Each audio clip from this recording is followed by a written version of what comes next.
бир мышык кызматкер экен. Ой бир чоң мекемеде. Тфе, анын сырын билебиз го. Барып турган ыкшоон эме. Анын үстүнө майга тие коймой бар кээде. Айтор мышык акеңдин кабары кыйла жерге тарады. Текшерүүчү дагы келди, териштирип көрдү, акты, караны. Кайда качмак эле. Баягы мышык акеңе күнөө жабылды. Бирок мышык мүңкүдү да чамынды. Эй, ой, мунун баары жалган. Ким ал өзү мага бүлүк салган? Андай, маселен короз. Анын жеткен кироз. Анда берки жактан күч. Ал эме касчы. Анын да жеткен ушакчы.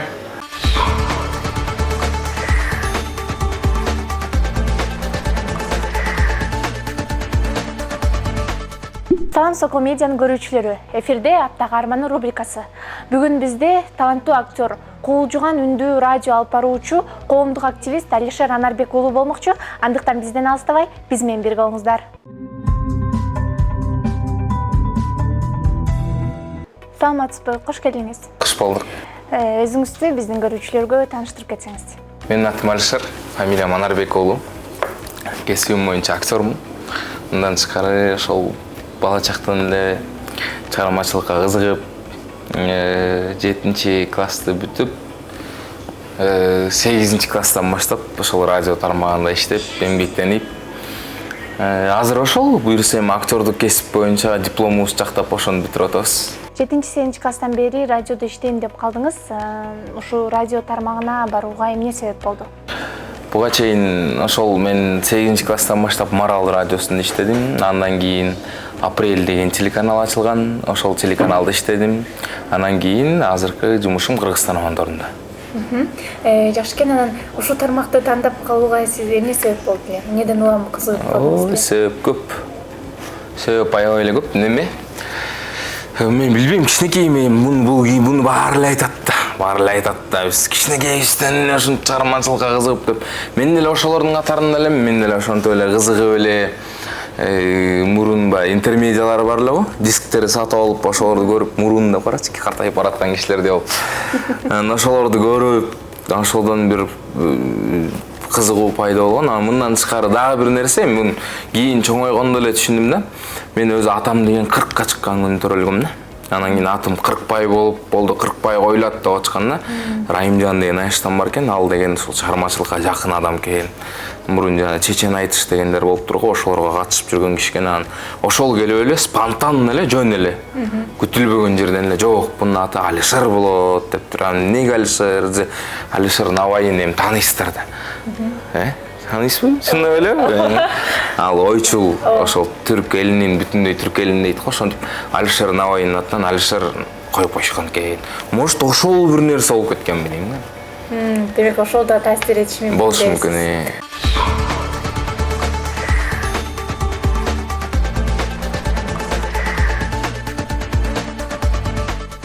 Радио тармагында иштеткенсиз, андан тышкары актёрчулук, чеберчиликке да окуп жаткан экенсиз. Мындан тышкары эл билбеген дагы кандай таланттарыңыз бар? Радиодон башка ошол ТВ тармагында иштегем. 1,5 жылга чукул иштедим. Бирок ошол мен үчүн бир чоң практика болгон. Анткени мен чындап эле ошо журналистикадагы кыйын кишилер менен иштедим. Азыр мындай так эс эле айта алам, кыйын кишилер депчи. Айбек Бийбосунов учурда Азаттыкта иштейт. Канат Каниметов, Самат Качкынов ТВ жаатында. Улук Сапаров. Ошол Апрель деген телеканалда иштеп кеткем. Бираз отуруп чиймелеп коймой жайым бар. Балким токтогулдан болгонумабы, кээде ушундай бир саптар келет. Ошол саптарды алып, башында бир сөз эле келет да, ошол сөздүн артында эле ойлонуп жүрөм мен деле. Кандай болду экен, арты кандай болду экен, анан ошол бир ыңгай келгенде, ошого бир уйкаш сөз келгенде, ал нерсени дагы бир кичинекей 4 сап кылып жазганга аракет кылам. Ошондой, анан жогоруда айткандай эле мен башкы кесибим өзү актер. Актер, ошол актерлук чеберчилик менен кетсемби дейм. Бул радиодо иштөөдө бул деле мен башкы кесибим. Азыр нан табып акча табып аткан нерсем ошол. Бирок келечекте Кудай буйрса дагы ошол кино жаатында кино менен иштегенге болушунча аракет кылам да. Анан бир нерседен дайыма кача берем, баягы бир тасма менен эле бир жалт этип чыгып туруп, жалт эткен нерселер жалп өчүп калышы да мүмкүн го. Ошон үчүн ушул тармакта акырындан изилдеп, тааныш билиштерге кайрылып, алардан кеп кеңешин угуп, эмне кылса болот, кандай кылса болот деген буюрса мына дипломду алып атабыз, окуудан толук кол бошойт. Анан кийин ушул тармакка мындай Кудай буйруса.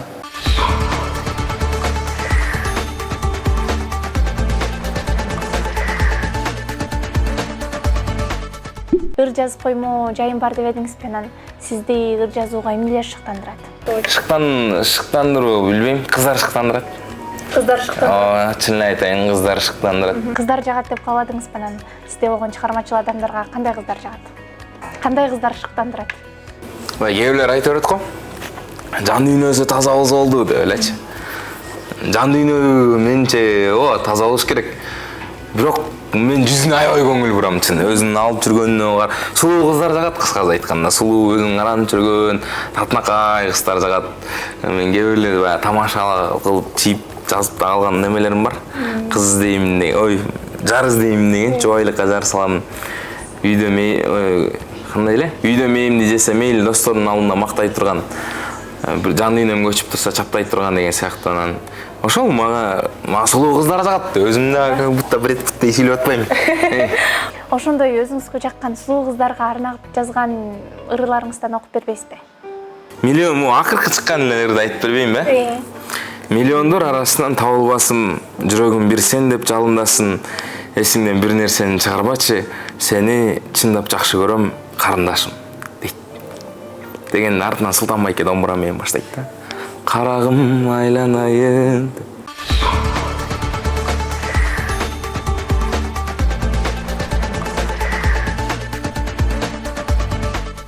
Актерлук чеберчилик жөнүндө сурагым келип турат. Бул тармакты эмнеден улам тандап калгансыз? Актерлук чеберчиликти ушул суроо жактыма. Негизи мен башында айткандай эле кызыгуум күч болчу ошол чыгармачылык чөйрөгө, бирок эми билчү эмесмин да. Бул кайсы багыттарга бөлүнөт. Өзү негизи чыгармачыл адамдар көп. Бирок билим алганы бар, билим албаганы бар, кылганы бар, кылмыш болуп жүргөнү бар.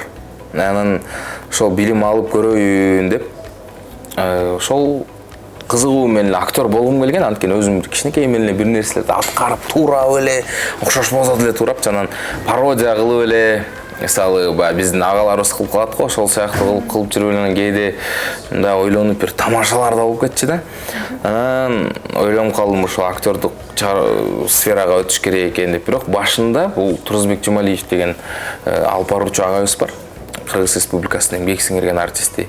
Ошол агай менен биринчи аралаштырып кызыгуу жараткандан, анткени мен көчөдө жакшы деле бала эмес болчумун. Чын эле айтайын, моюнга эле алыш керек. Актердук кесипке биринчи курстан аралашып баштап, ал жакта окугандан кийин анан байкелерибиз бар. Алар менен таанышып калдым. Булар Эмиль Эсеналиев, Эрмек Таалайбеков деген байкелер. Актердук кесипке келип окуп баштагандан кийин театрда актерлор менен таанышып баштайт экенсиң. Алар ошол эле Аскат Байке Сулайманов, өзүм кураторум дедим, мастерим, агайым Мурат Мамбетов. Таанысызбы? Таанысызбы? Жаздыкта ойногон агай, композто ойногон агай. Ошол агайлардан келип, ошол агай мен негизи мастерим.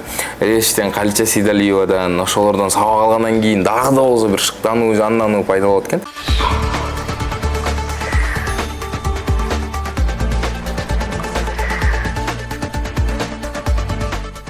Өзүңүз актерчулук чеберчиликке окуп кеткенсиз.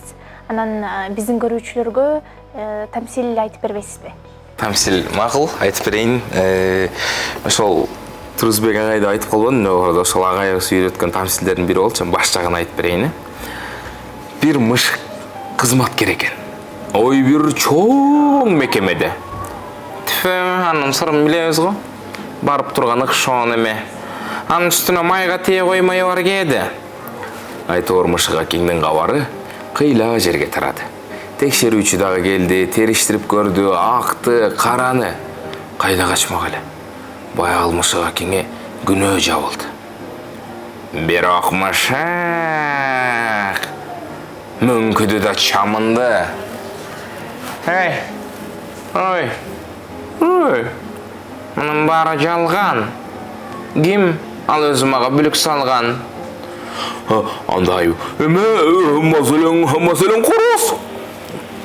Аның жеткен керос. Анда беркі жақтан күчік. Аламе қас.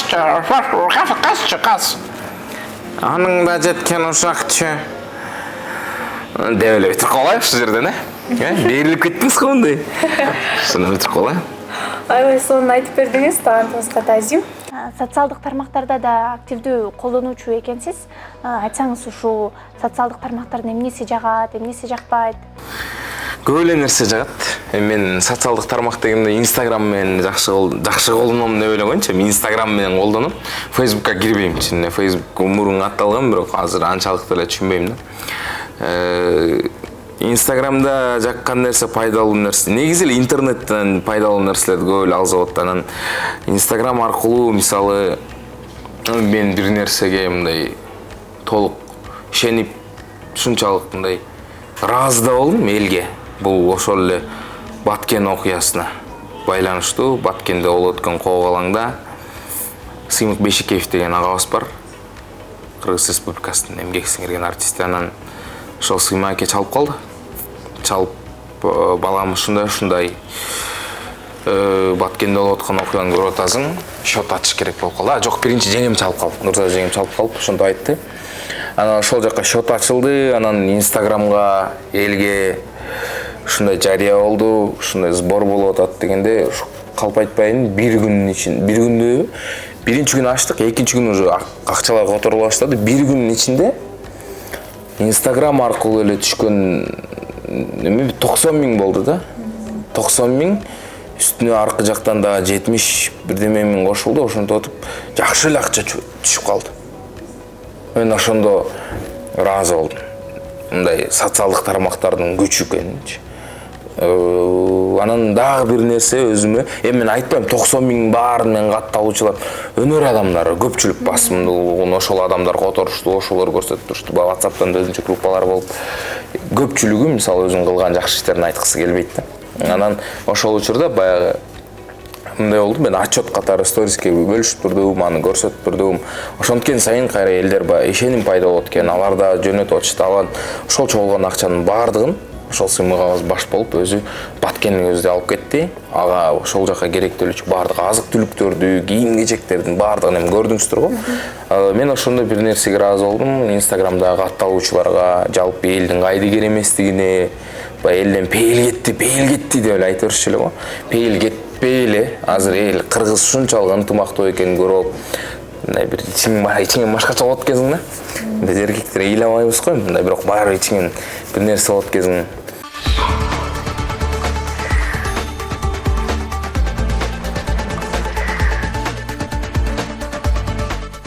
ТикТокко мындай көп кирген эмесмин, чынын айтайын, кирген эмесмин. Өткөндө толган көзүң менен дегендерди көрүп калам, чыгып калганда эле көрүп калам. Өзүм бирок мындай аңдып бир контент жазайын дебем ал жака.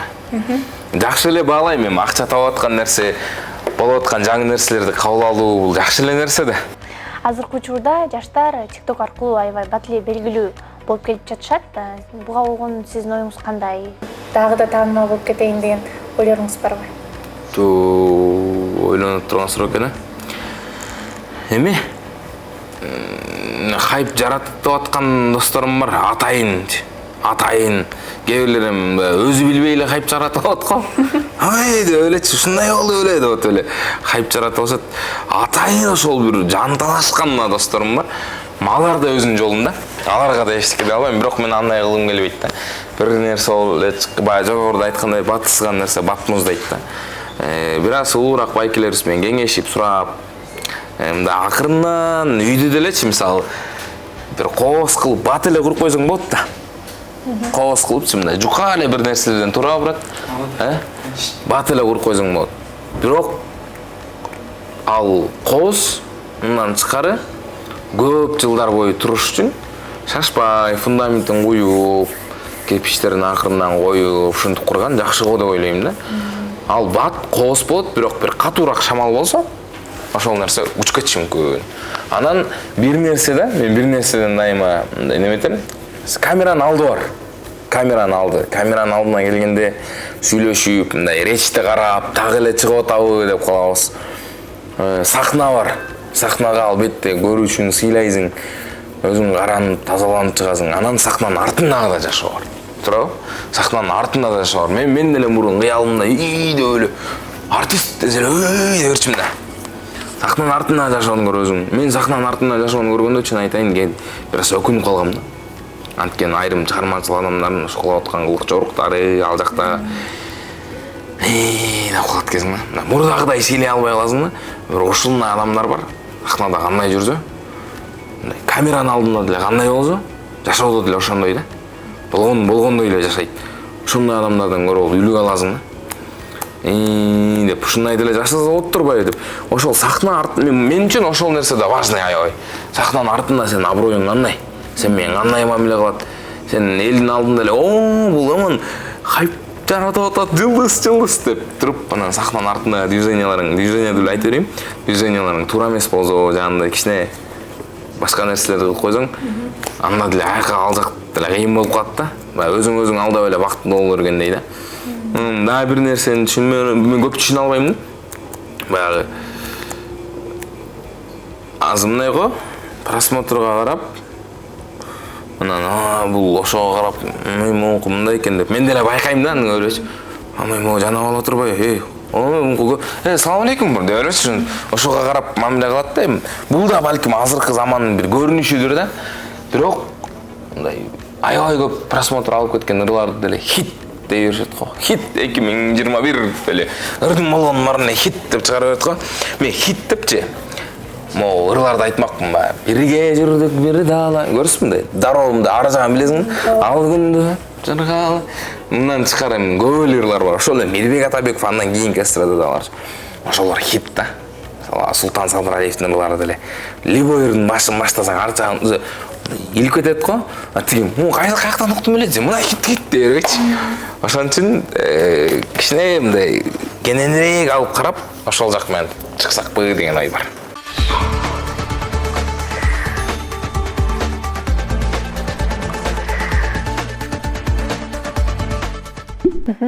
Ал эми азыр келечек жөнүндө сураам келип турат. Келечекке койгон пландарыңыз кандай? Айтат го. Жакшы адам болом десең, чөнтөгүңдүн акчаң анан кийинки жасалып турган кадамыңды айтпа дейт го. Келечекке пландар аябай эле көп. Кудай буйрса, Кудай өмүр жаш берсе, ден соолук берсе, үй бүлөмө, апама, анткени мен башкы мотивациямды апам. Учурдан пайдаланып, апама да аябай рахмат айткым келет. Мен сизди кайсыл учурда болбойн, кандай мезгилде болбойн, дайыма жакшы көрөм. Анткени күндү эртеме мен үчүн туруп дуа кылган бул апам да. Күндү башка эч ким кылбайт да. Ошол адамдар аман болсо, буйрса ошолорго кызмат кылсам, элге кызмат кылсам, ошол чыгармачыл чөйрөдө бир жакшы нерселер жаратсам, арзан көрүнүп калбасам экен деген ой да. Арзан көрүнүп калбасам экен. Арзан эле адам болуп калбасам экен деген ой да. Жакшы ойлоруңуз бар экен. Бизге бүгүн келип убактыңызды бөлүп, маек куруп бергениңиз үчүн терең ыраазычылык билдиребиз. Ишиңизге ийгилик каалайбыз. Сиздерге да рахмат. Атайын чакырып, ушинтип мейман кылып койгонуңуздарга, конок кылып койгонуңуздарга, каналыңыздарга ийгилик каалайм.